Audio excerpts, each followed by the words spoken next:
I'd been chasing Chloe Miller, NYU's legendary scholarship girl, for 3 years. I paid her tuition and covered her dad's gambling debts, but she always treated me with a chilly indifference. I thought I could win her over eventually. That was until the day my assistant, Leo, showed me his tablet. Chloe was helping some guy who'd been beaten to a pulp. And then, my vision filled with lines of text, a semi-transparent feed scrolling over reality. The main characters are finally getting their reunion. She's been waiting for him for years, ever since he said that one thing to her when they were kids. This is the kind of rags-to-riches redemption love story that really gets you. The side piece will never understand. Besides, the male lead has real grit, building his empire from nothing. The side piece just has family money. He gets crippled saving her later and just gives up on life. It's totally one-sided, anyway. She's not into him. He's just doing all this to guilt-trip her into staying with him. I looked down at my own 2 perfectly healthy legs, and my eyes started to twitch. One eye froze, completely thrown by the bizarre text floating in my vision. Leo, his expression perfectly calm, continued his report, holding up the iPad. On the screen, Chloe Miller was kneeling on the ground, a look of pure terror on her face. Beside her, a man lay covered in blood, a gruesome sight. The commentary feed kept streaming past my eyes. I don't know, Julian's kind of creepy. Why does he have someone secretly monitoring her? That's exactly why she's not into him. Real love isn't about control. He's just leveraging the fact that he pays her bills, knowing she's in too deep to say no. It gives him a free pass to run her life. Totally agree. It's classic moral blackmail. Ugh, it's going to take forever for the main couple to get together. Can we just fast forward through all the Julian scenes? As the flood of comments continued, I finally started to piece together the so-called plot. It turned out that Chloe Miller, the woman I'd loved for 3 years, had a destined soulmate. And I was just the one-sided, disposable supporting character, destined for a tragic exit. I gave a slight wave, and Leo immediately fell silent. 2. I lower my gaze, memories flooding my mind. Meeting Chloe had been a complete accident. In college, she was the girl everyone at NYU talked about. Broke, but with a spine of steel. Thanks to the debts left by her deadbeat gambling father, she was juggling a full course load with paying tuition and covering his mess. She was fiercely dedicated, pulling straight A's to keep her scholarships and working multiple side jobs. One day, I saw her working as a waitress at a high-end restaurant in Midtown. A guy at the table next to mine, clearly trying to impress his friends, decided to mess with her. After a few hushed words, he took out a knife and deliberately sliced the side of his own leather briefcase. He then loudly accused Chloe of scratching his luxury bag with a fork when she served the food, demanding she pay for it. The security camera angle was blocked, so there was no way to prove her innocence. Chloe's eyes went red, her lip trembling as she tried to argue, her voice a mix of helpless frustration and stubborn pride. The guy's smugness grew, and he was about to grab her arm when I stood up. I calmly told Chloe that I had seen the whole thing and could testify that she hadn't damaged the bag. The man started to argue, but when he recognized me, his face changed instantly. He backed down with a nervous smile, saying it must have been a mistake. It turned out he was the youngest son of a real estate developer whose company was desperate for a partnership with Vance Industries. Just like that, I'd save her at her most humiliated and helpless moment. After that, I couldn't stand to see her struggling. I offered to sponsor her education to help clear her father's debts. I was by her side for 3 years, worried that her father's loan sharks might come after her. I even had someone keep an eye on her for her own safety. Even so, she rarely smiled at me. She was always composed, almost cold.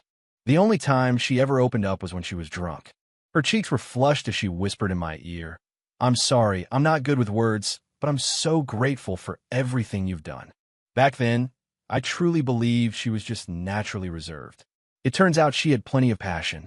It was just all saved for another man, the protagonist of her life. 3 of my thoughts snapped back to the present. Leo stood beside me, his posture perfect, and asked quietly, "Sir, it seems Ms. Miller used her own living expenses to pay the medical bills for her good deed. Should I transfer another sum to her account for daily expenses?" Leo had been with my father for years before coming to work for me. He knew my patterns, my obsession with Chloe. A suggestion like this was pure habit on his part. The ghostly text feed flared to life again. See? Julian sends her money right now, just to remind her who's in charge. It's a warning shot to stay away from the main guy. Exactly. He pretends it's to help her, but it's all about control. His constant interference is the only reason she's so hesitant to get close to Kai. He's seriously slowing down the main plot. Whatever. Once Kai launches his startup and becomes a CEO, he'll be worth 10 Vance Industries. What's Julian then? I took a slow sip of my tea. No, I said, my voice steady. From now on, stop all payments to her account. For the first time in years, Leo's stoic professional mask cracked. He looked genuinely stunned. The endless stream of text in front of my eyes abruptly stopped. For after a few seconds of silence, a small, knowing smile touched the corner of Leo's lips. He nodded in approval. The text feed started up again, a unified chorus of outrage. Did I hear that right? What did Julian just say? Is he throwing a tantrum because he's jealous? Told you, this is how he controls her. The second she does something he doesn't like, he pulls the money to force her back in line. She's not going to bow to him. She was surviving just fine before he showed up, and besides, the male lead is about to hit his stride. If you really love someone, you don't force things on them they don't want in the first place. I ignored the commentary and turned to Leo. Bring me this quarter's financial reports. I want to learn how to handle company business. He paused for a moment, then quickly left the office. Chloe had always said she admired self-made men who didn't rely on their parents. So I had humbled myself, spending countless hours with her at flea markets, reselling secondhand junk. I had wasted my time and thrown away valuable opportunities to learn the family business. Looking back, it was clear she already had someone else in her heart, but was happy to let me believe I had a chance. And I, stubborn and naive, thought I could eventually win her over. Now that I could see the truth, the irony was crushing. Chloe spent all her time at the hospital with Kai and didn't contact me for days. Naturally, I didn't reach out to her either. In the original script, I was supposed to go to the hospital to find her. I would have walked in to see her gently holding Kai's hand, telling him about all the hardships she'd endured over the years. The moment she saw me, her vulnerability would have vanished, replaced by an icy glare of disgust. Julian, are you following me? She would have sneered. What now? After spying on my private life, are you going to control who my friends are, too? This time, there was no way I was going to interfere. I didn't want anything to do with her drama. So for days, I locked myself in the office, studying management strategies. Even my father remarked on the change, relieved I was no longer obsessed with a woman. Just when I thought I was finally free of that chapter of my life, I saw them again. That weekend, while Leo and I were visiting a subsidiary for site inspection, my dad called. Mr. Peterson had been in a car accident and was in the hospital. 6 to my father. Mr. Peterson was the mentor who had helped him build Vance Industries from the ground up. With my father out of town on a business trip, he couldn't go himself, so he sent me to show our family's respect and concern. I glanced at the address he sent. It was the same hospital where Kai was staying. It felt like some invisible hand called the plot was pushing me right back onto my predetermined path. After getting the message, I took Leo and rushed to the hospital. Thankfully, Mr. Peterson's injuries weren't severe. The driver had swerved just in time to avoid the worst of it. But given his age and a minor heart issue that flared up, the doctors decided to keep him for observation and a few extra tests. After leaving his room, I planned to head straight back to the office. But I saw someone in the hallway, and my feet stopped dead. Chloe stood there in a simple dress, holding a water pitcher on her way back to her room. Her eyes were red and puffy, giving her a fragile, tragic beauty. She'd clearly just been crying. The moment she saw me, she froze. 7, Julian, are you following me? After a long, tense silence, Chloe's voice was like ice. For 3 years, she had always been like this with me. Even though I'd gone against my parents' wishes to pursue her so openly, giving her warmth and support with no expectation of return, she remained cold. In that moment, I finally let it all go. Looking towards Kai's hospital room, I said flatly, sorry. I'm not interested. The text in the air was screaming at me. He is so annoying. He followed her all the way to the hospital and is making up lame excuses. He's just trying to control her life. Chloe had just opened up to the male lead about waiting for him all these years, and then this guy shows up. You can't tell me that's not on purpose. Can Julian just get written out of the show already? He's seriously messing with the main storyline. It's okay. Once he becomes a cripple, he won't have the nerve to bother her anymore. It just sucks that our girl will have to live with the guilt. Chloe stared, momentarily stunned, before her tone turned mocking. For 3 years, you've had your assistant watching my every move. Don't tell me that isn't about control. Your brand of love, Julian, is suffocating. The feed went wild. Yes, she finally said it. Take a hint already, dude. Julian's only got his family's money. He can't hold a candle to the male lead in terms of actual ability. There's a reason she didn't choose him. That's our girl. Just like Kai, she's got a backbone. She'll never bow to money and power. Before I could answer, Leo stepped forward, his tone respectful but firm. Ms. Miller, a little gratitude wouldn't hurt. For 3 years, my employer has cared for you, provided for you, and made sure you never had to worry about making ends meet. You know exactly what he's done for you. Do I really need to list it all out? I shot him a look, and he immediately stepped back. But his words had lit a fuse in Chloe. Her shoulders trembled as if she'd been deeply insulted. In an instant, her voice was thick with rage. Enough! How long are you going to hold that over my head? Julian, what do you take me for? I'm telling you, I don't want your money, and I never asked you to do any of those things. It was all you. It was always just you. Her furious shouts echoed down the hallway, causing a few passers-by to stare. Before, she had only been distant and cold. But now, it was as if years of resentment were erupting all at once. After her outburst, her eyes darted around, and suddenly, all the anger vanished from her face. Kai, what are you doing out of bed? Following her gaze, I turned and saw him. The man who received all her affection. Her protagonist.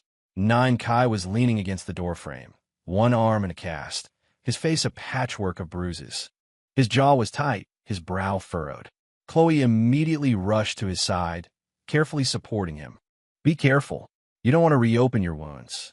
Her voice was filled with a tenderness I had never heard. Kai gently took her hand, then looked up at me, his eyes filled with challenge. So you're Julian? The rich kid who's been bothering Chloe for 3 years? I sized him up, a slight frown on my face. I'm Julian, but we only have a sponsorship arrangement. I was feeling generous and decided to fund her education. That's all. Kai let out a cold laugh. Right? Cut the crap. Chloe told me everything. I'm warning you. Stop harassing her with your phony charity. Chloe looked up at Kai with pure adoration, an expression she had never once given me. They're so perfect for each other. Both so strong and proud. Kai's such a badass, but the side piece has been obsessed for so long, he's not going to give up that easily. This is good. Let him watch them be all lovey-dovey. He'll get the message eventually. The world went quiet for a moment. Then I spoke, my voice cold. Is that so? In that case, I wouldn't want to impose. From this day forward, I am revoking all financial support. We will have no further contact. My response seemed to catch them off guard. Chloe's expression froze, a flicker of something complicated in her eyes. A moment later, she regained her composure, her voice filled with pride. Good. Julian, you'd better keep your word. Intent to fight the script, I began immersing myself in the company's operations. More importantly, I had to completely cut ties with Chloe to escape my fate of becoming a cripple. Perhaps because he'd watched my 3 years of devotion get thrown away for a guy who just showed up, Leo was still bitter and would often grumble to me. Sir, Chloe Miller was nothing but a viper you nursed for 3 years. And that Kai? He's a street punk who just got his face bashed in. Neither of them is worth your time. If you ask me, they deserve each other. I looked up from my work, saying nothing. The text feed instantly exploded. The side piece is so shady, bad-mouthing them behind their backs. No wonder he ends up crippled. Just wait until Kai builds his business empire. You'll be on your knees begging. He could never understand someone with principles like Kai. Kai got hurt because he was defending someone and got into a fight with his enemies. Ignoring the floating text, I said flatly, you're right. They're not worth my time. I hear Kai is completely broke. Let's see how long their great love lasts without my funding. Leo bowed slightly, a satisfied smile on his face. Indeed, sir. This time, Kai was so desperate he tried to snatch some rich kid's wallet and got beaten to a pulp for it. People like that should be left to their own devices. The text feed froze for a second, then went into a frenzy. No way Kai would steal a wallet. They're obviously lying to us.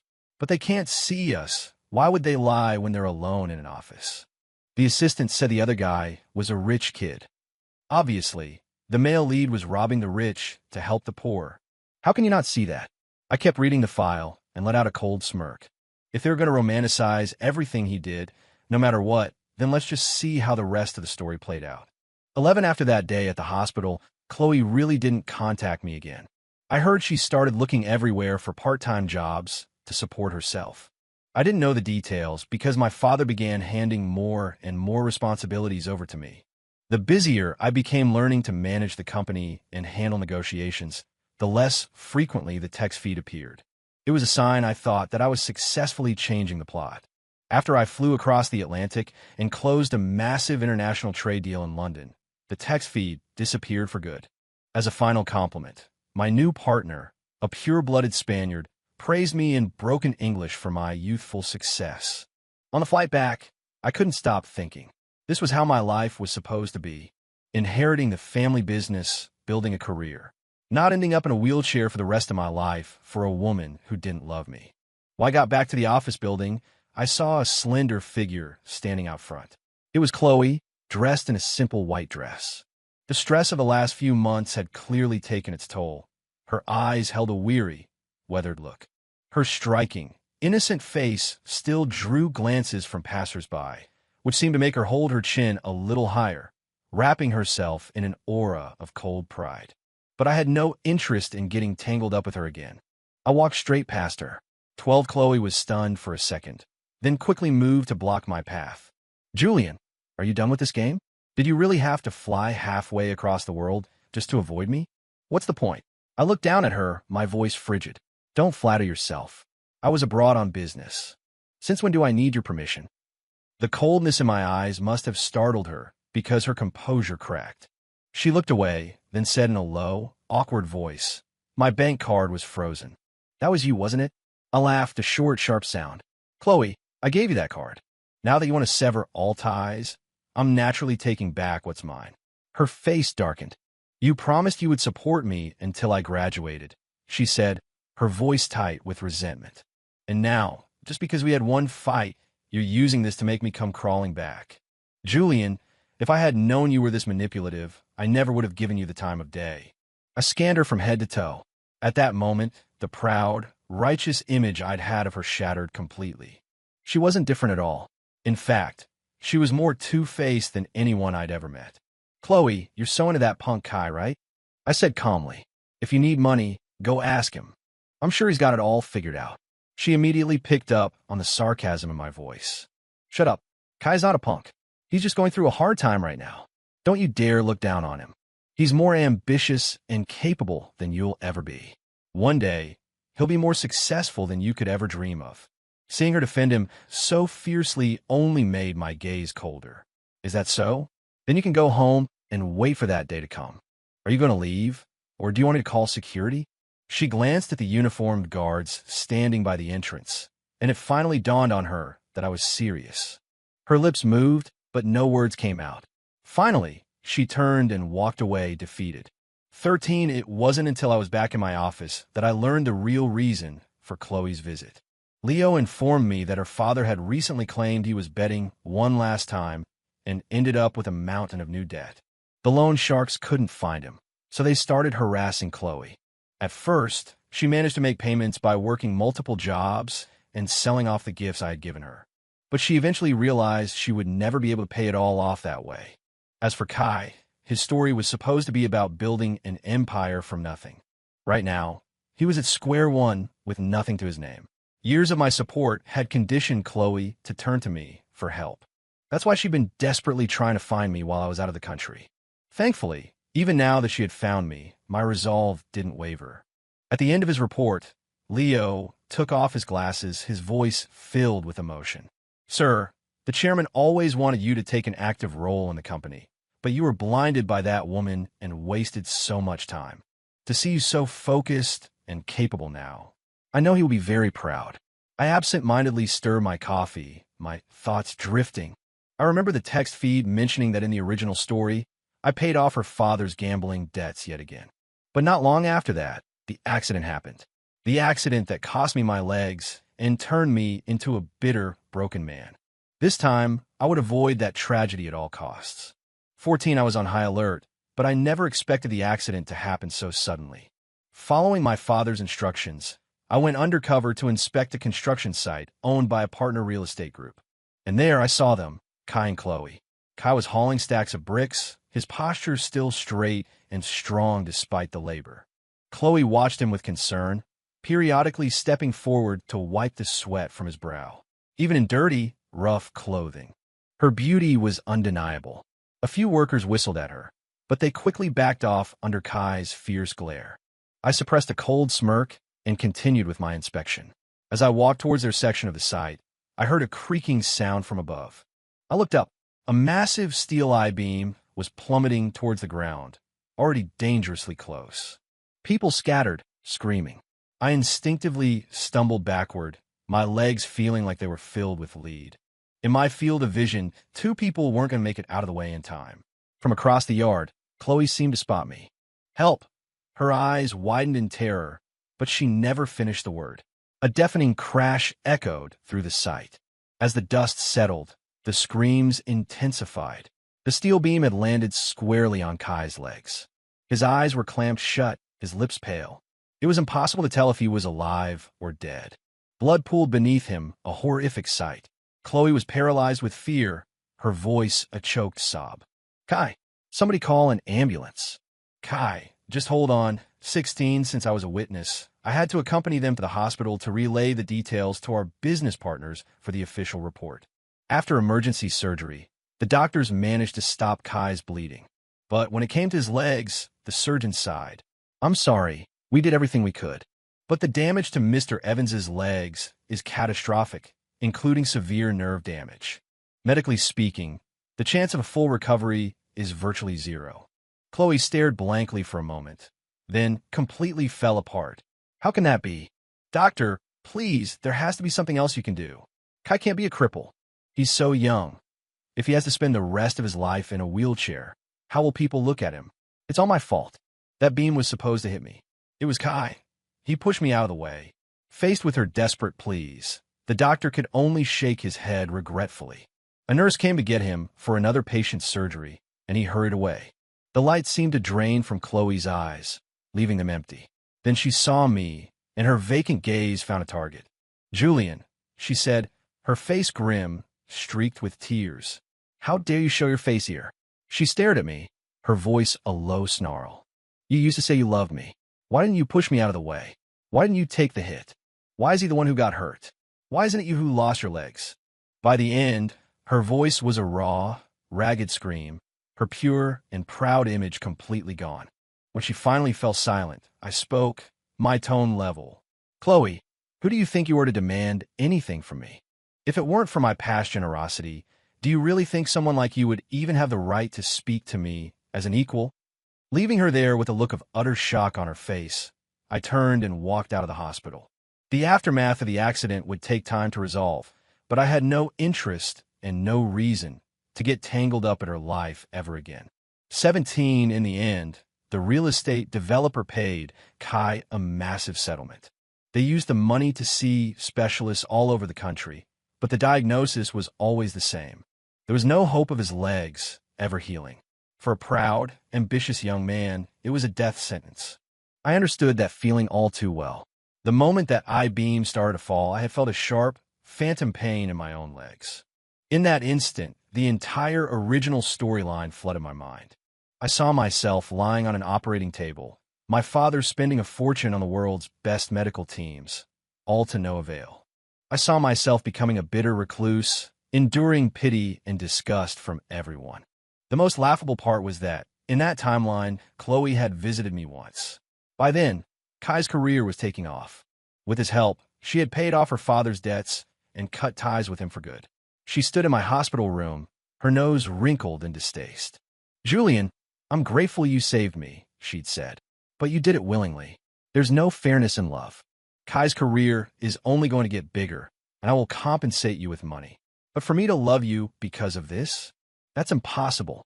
Every word was seared into my memory. But this time, I had changed everything. 18, perhaps because of my rapid growth over the past few months, my father began to talk about retirement. He started taking me to formal events, introducing me to his network of contacts. At the same time, I heard that Kai, with no hope of recovery, had been discharged from the hospital. His paralysis, however, had twisted his personality. The realization that he could no longer do simple things an able-bodied person could do made him volatile and cruel. He became unpredictable, psychologically warped, until he eventually directed all his rage at Chloe. At his worst, he would smash things, his voice venomous. "Chloe, if it weren't for you, I wouldn't have lost my legs. This is all your fault. You ruined my life." At first, Chloe endured it, but the constant fighting slowly eroded her love. One day, after he slapped her across the face, she walked out. That afternoon, she showed up at Vance Industries. 19, seeing Chloe again after 6 months, I was momentarily taken aback. The constant stress of being a caregiver, only to be met with blame and hatred, had stripped her of her youthful glow. Her skin was dry, her expression exhausted and haunted. When she saw me, she wrung her hands nervously. "Julian, thank you for agreeing to see me." I stood my ground, my voice indifferent. "What do you want?" "I have a meeting soon, so you have 5 minutes." She had obviously heard about my growing reputation in the business world. Flustered, she rushed to speak. "I came here today to apologize. Over the past 6 months, I keep thinking about how good you were to me. For those 3 years, you cleared so many obstacles from my path. It was only after I left your protection that I realized how cruel the world really is. I was naive back then. I mistook a childhood dependence on Kai for love, and I ignored what you felt for me. Can you give me another chance?" "Julian," this time I cut her off, my brow furrowed. "Are you saying you want to be my girlfriend?" As she looked at me with hopeful eyes, I gave a cold, mocking laugh. "Chloe, don't dream. Barring some disaster, my future involves a merger, both corporate and marital, with a woman from my own world. As for you, you're no longer qualified." She bit her lip, her face instantly turning ashen. Without another word, I walked past her and out the door. 20 after that day, Chloe never tried to contact me again. The proud, untouchable girl I once knew had been ground down by the ugliness of life. Later, I heard that Kai had grown tired of her. One day, he took his settlement money and disappeared without a trace. Chloe, devastated and once again hounded by her father's debts, fell apart. One night, while running from loan sharks in the dark, she fled too far. She had night blindness and didn't see the edge of the river. She slipped, fell in, and drowned. With that, the tangled mess between us was finally completely over. When the news reached me, I was in a private lounge at the airport. My father had fully retired and was traveling the world with my mother. The entirety of Vance Industries now rested on my shoulders. Looking through the airplane window at the city shrinking below, I felt like I could see an alternate version of myself. He was sitting in a wheelchair, looking up and waving goodbye. I knew then that my future, the one I had reclaimed, was limitless.